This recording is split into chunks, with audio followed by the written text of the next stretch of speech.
I'm Pavani Ram. I'm a physician and epidemiologist, and I teach at the University at Buffalo in New York. I appreciated your thought-provoking talk. I really thought that you covered so much, and I have a lot to say, but I'll try to be brief. I too am really hopeful about the role of the private sector in bringing solutions to the world's water crises, and I think that there are several crises. My concern is that the large-scale water companies tend to work in large-scale infrastructure that is incredibly expensive at the outset. And despite the cost, that infrastructure often doesn't reach the poorest of the poor who live in peri-urban and urban slums, and certainly not the rural poor. And as you said, even here in the US, most water systems serve under 10,000 people. And I fail to believe that there will come a time when we will cover every rural poor community with an infrastructural approach. So I do think that we should encourage our private sector partners to look at point-of-use household water treatment options, as well as community-level options.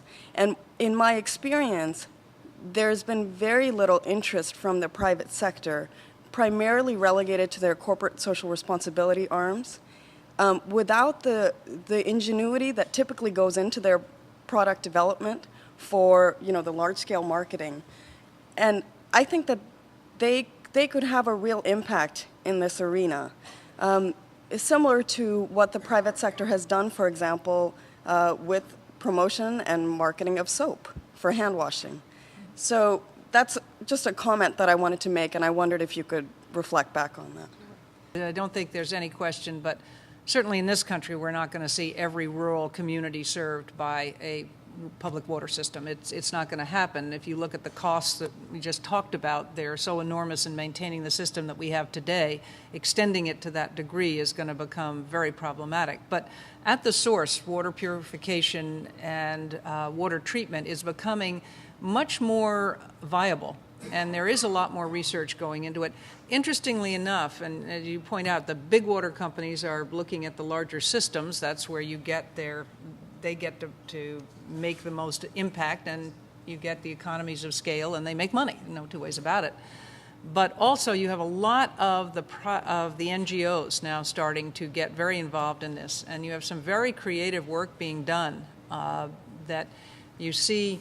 For instance, we were talking earlier, John Whitehead is someone who got together a group of former CEOs all over the age of 80 in this city who wanted to make a difference, and they each put up, I believe they each put up $50,000 of their own money to get started to focus on water projects, on bringing water to communities that lacked clean drinking water in the third world.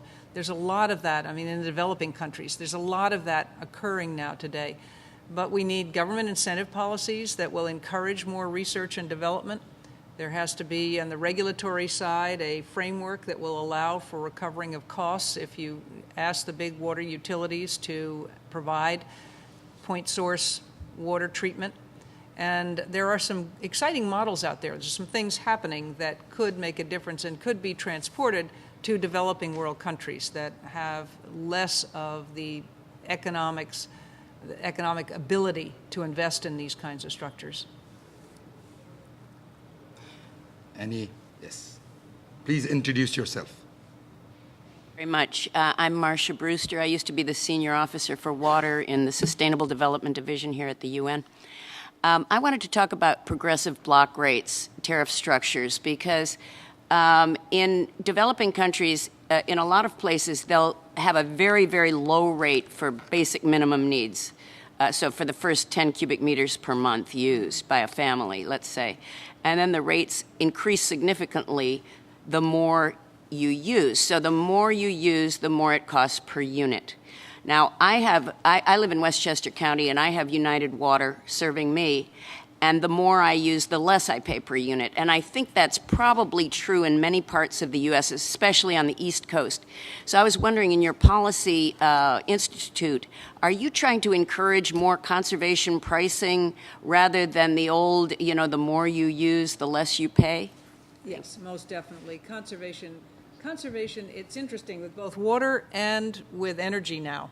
It seems counterintuitive that the providers would be encouraging it, but they're starting to encourage it. You're starting to see that change in a mindset, understanding that they're, particularly in the area of water, this is a finite resource. It is a finite resource. We're not making more water. And that's something that's hard for particularly Americans to get their heads around, but a lot of the utilities are beginning to understand this, and they're going to have some severe problems going down the road. They're still going to sell water, and they're still going to be able to make money if we have people conserve. But there is a much greater interest now in finding ways to encourage conservation. Energy Star appliances, getting people to understand, buy a front-loading clothes washer, and you save an enormous amount of water. 44 gallons in the average cycle for a top loader for a regular washing machine, 14 gallons in an Energy Star front loader. That's a huge difference. And it's, as we know, particularly in this country, people respond to economic indicators. And if they pay more for their usage of water, it's surprising how quickly they will start to look for ways to reduce their water usage. And that is really one of the things that I have an interest in, and a more progressive look at how we do the rate structuring, and that you don't get encouraged to use more water. You, in fact, get encouraged to use less. And as I say, the utilities are not now pushing back on that the way they might have in the past. Please, at the very end. Please go ahead. Please kindly introduce yourself. Hi, my name is Kathy Shanling. I'm the executive director of something called the International Private Water Association, which is about public-private partnerships. I want to turn more, because you brought up issues in terms of the U.S. The latest numbers coming out of the EPA that haven't quite been sanctioned by the other divisions of the government yet is on the need study. Over the next 20-year period, we're hitting almost $1 trillion of investment needs in water and wastewater. I think on the wastewater side, they're still waiting for the numbers to be sanctioned by Office of OMB. But it's just getting incredible how the needs is just building and building from your days when you headed to EPA. And yet in this country, the water systems here, as you pointed out, we have some of the cheapest water in the world. We're by far some of the biggest users of water in the world on a per capita basis. But the other thing that seems to be coming out over the recent years, and certainly recently, is this very strong nexus between energy and water. And only because you brought up Indianapolis, there's some issues that have occurred recently. One is the PACE bond program that has now been put into place in 16 states, which is primarily to support energy efficiency retrofitting. But in California and some of the other states, it will also support water efficiency retrofitting. And up in Stamford, Connecticut, they're now looking through a grant from the Department of Energy on taking essentially dried, petrified wastewater and turning it back into energy and selling the excess energy into the grid, all doing this on a zero footprint. But what's happened now in Indianapolis, as of 2 weeks ago, they've taken the Indianapolis water system, both water and wastewater, and put it in trust under something called the Citizens Energy Trust Fund. And what I wanted to know is, I think this is still in the process of all getting passed in, and that means U.S. Filter and as well as Veolia will be reporting to Citizens Energy, not to the city of Indianapolis.